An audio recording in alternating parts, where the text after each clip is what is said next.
This is ABC 7 Los Angeles. 60% of American adults have gum disease. The American Dental Association says most people would rather risk losing a tooth than get gum surgery. But as health specialist Denise Dodor reports, a new FDA-cleared laser alternative may get more people into the dentist chair. How are you doing, Linda? You feeling anything? Good. Today, Linda Drexler is doing great. Yes, she has gum disease, but at least she doesn't have to go under the knife.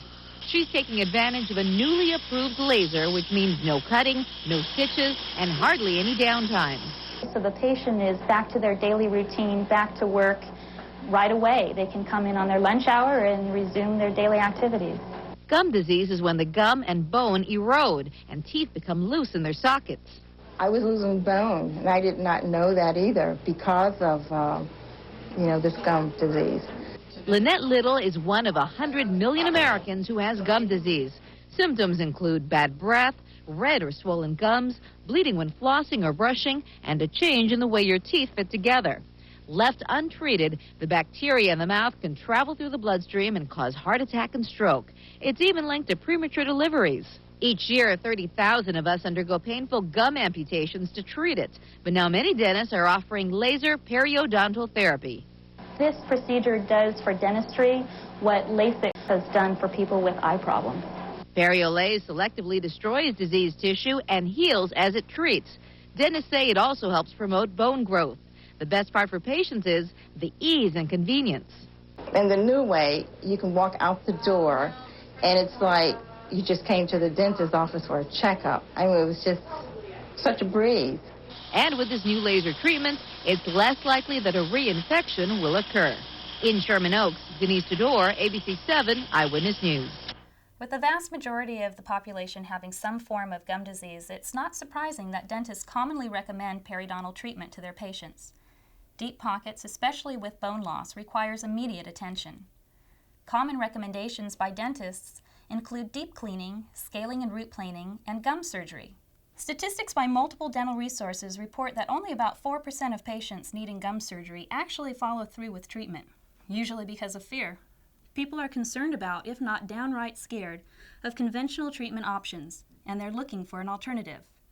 As featured on news channels and newspapers, periodicals, and dental journals around the country, specially trained laser dentists are providing the no-cut, no-sew, no-fear laser alternative for the treatment of periodontal disease.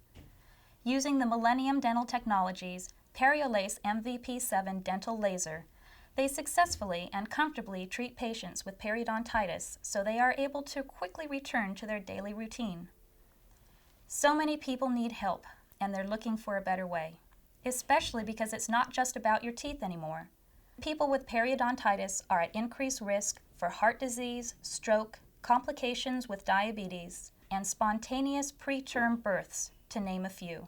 Laser-assisted new attachment procedure, or LANAP, is quickly becoming the gold standard for the treatment of gum disease.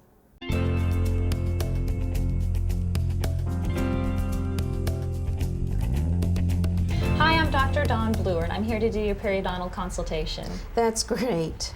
I heard that you have gum disease and you were told that you need gum surgery and you're looking for an alternative. That's right.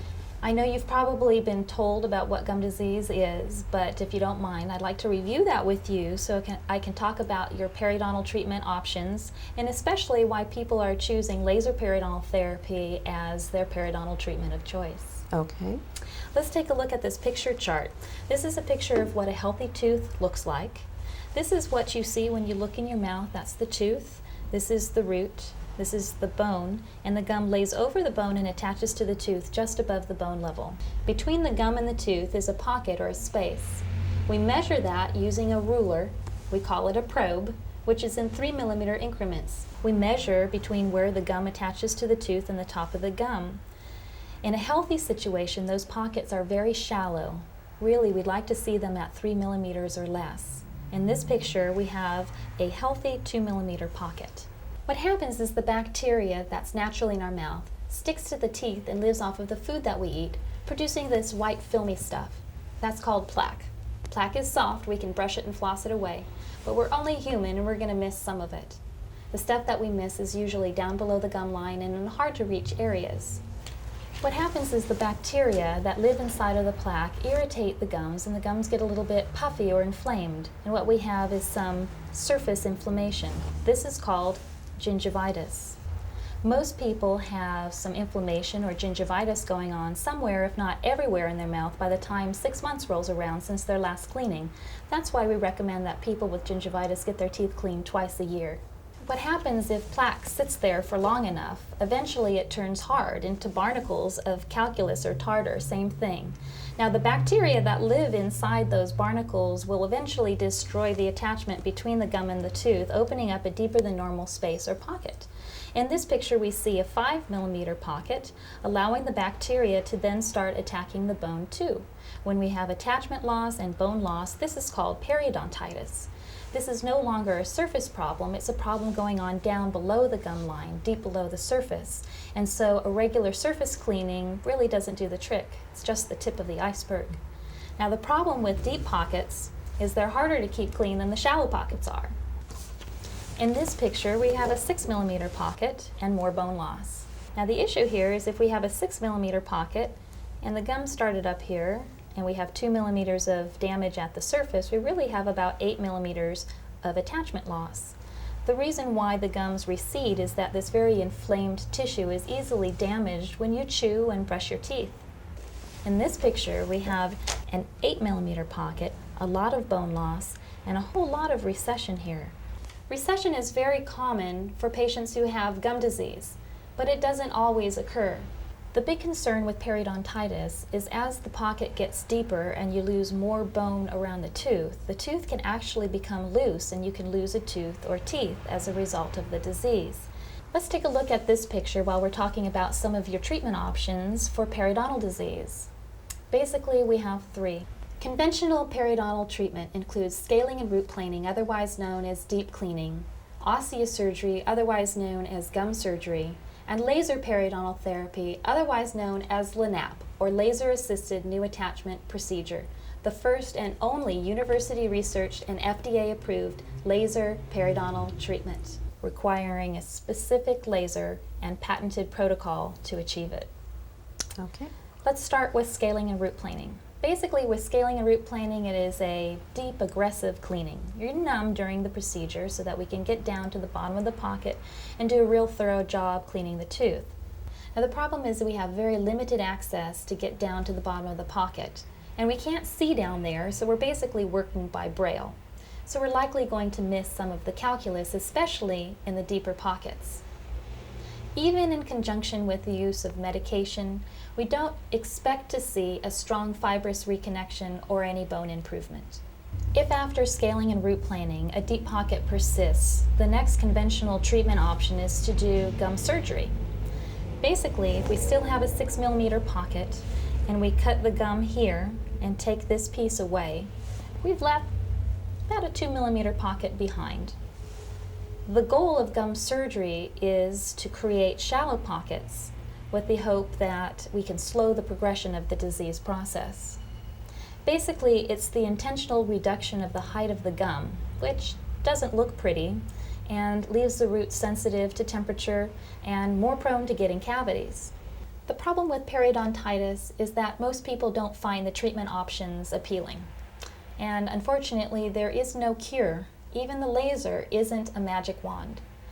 Like diabetes and high blood pressure, we can get you to a healthy level, but then we need to work to maintain you there with regular and frequent cleanings. Once a periodontal patient, always a periodontal patient. You can be treated, but it requires maintenance to keep you at a healthy level.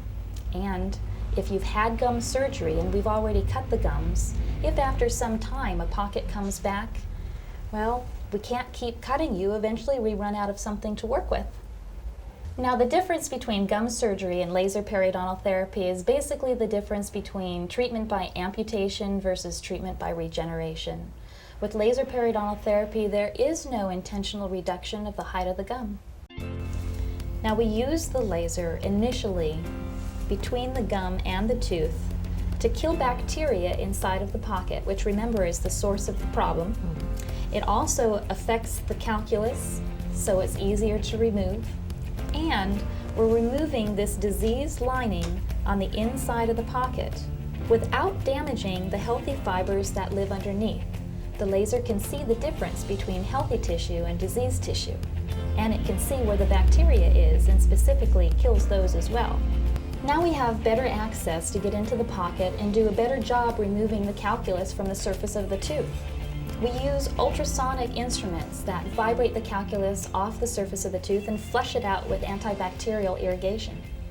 We then use the laser on a different setting, killing bacteria again, and creating my super duper blood clot, or what I like to call my biological band-aid, that keeps high concentrations of bacteria and debris out of the area. Now this seals the gum up against the tooth. We haven't killed every microbe of bacteria forever, and we haven't sealed the gum up against the tooth forever, but we've created a clean, disinfected, closed, and stable environment for the body to be able to kick in its own natural defenses. There's a little war going on down here. The bacteria against your immune system, and unfortunately you're losing the war. When we use the laser, we are tipping the scales in favor of regeneration versus degeneration. If you think about it, we have the ability to build ourselves back. We can grow fibrous tissue, we can grow bone. That's why we don't amputate a broken arm. Good thing. But we only do it under the right circumstances. If you think about it, we have a cast on a cleaned up, disinfected arm so that the body has a chance to grow back. Well, the problem is the mouth is a dirty, unstable place, but with the help of the laser, we can create that closed, disinfected environment so that the body has a chance to kick in its own natural defenses and start to rebuild. In order to stabilize the area, we need to find any areas where you might be hitting your teeth together too hard or inappropriately. And once we find those areas, especially in the spots where your pockets are very deep, you have a lot of bone loss, or the teeth are loose, we need to spot grind them away. Then we leave the area alone. We don't want to mechanically disturb the area, don't want you to chew on it. You're on a soft food diet for about a week, and we want you to follow special cleaning instructions. Now, you're not on a soft diet because you won't feel like chewing over there. We just don't want you to disturb the area. Now, we don't go back in here and reprobe the area for about 9 to 12 months after the treatment is done. That doesn't mean we're not seeing you during that period of time. After everything is done, we'd like to see you back a month after for surface cleaning and to reevaluate the healing. And then it is the recommendation, standard recommendation for periodontal patients, that you have your teeth cleaned every 3 months to keep yourself healthy and maintained. It's the best insurance policy that you could give yourself, because we don't want to have plaque and calculus and the bacteria that live inside it start to destroy these new attachments that are starting to form in the pocket. They are more easily destroyed than what you had when your teeth and your gums were healthy. Now, we can't grow everything back that you had before, but we are consistently finding new fibrous attachment and improvement in bone quality, if not quantity. We just can't guarantee how much and where. We do routinely see pocket depths reduced by about half. And by comparison with conventional periodontal treatment, we see patients with less pain, bleeding, swelling, less reduction of the tissue height, less downtime, less recovery time, and a much greater overall patient satisfaction, and, if I might add, much greater doctor satisfaction, providing a very effective and wonderful treatment to the many patients who need it. Do you treat the whole mouth at once? We can treat the whole mouth at once, or we can treat you in halves, where we treat the right side, and then quickly thereafter treat the left side, and a week after that make sure everything is healing well. A month after everything is done, we want to see you for a surface cleaning and to make sure that everything is healing properly. And then you're here for your regular 3-month cleanings indefinitely to make sure things are under control. Is this going to hurt? Well, during the procedure you're numb, so you're not going to have any pain. After the procedure is done, you'll feel like, yeah, I had work done today, but you're not in agonizing pain. Usually an over-the-counter pain medication will keep you comfortable. Certainly, by comparison to conventional gum surgery, patients are surprised and very pleased. Are some people more prone to get gum disease? Yes, even though the direct cause of periodontitis is a bacterial infection, how you react to the presence of that bacteria is influenced by many other factors. There's a strong hereditary link to periodontitis. It may run in your family. Things like overall health, nutrition, stress levels, smoking, history of dental care or lack thereof, all play a part in how you respond to periodontal disease. Does this cost more than regular gum surgery? Typically, no. The costs are about comparable to conventional gum surgery, sometimes even less, considering that oftentimes scaling and root planing needs to be done prior to gum surgery and needs to be paid for, whereas with laser periodontal therapy, we don't require scaling and root planing to be done first. Does my insurance cover any of this? Typically, we can get some insurance benefits towards this procedure. We'll just have to look at the details of your plan and we'll let you know. My gums don't bleed, my breath doesn't smell, and I can smile without embarrassment. My teeth have never felt better. Your laser surgery put me on the fast track to a better life of healthy teeth.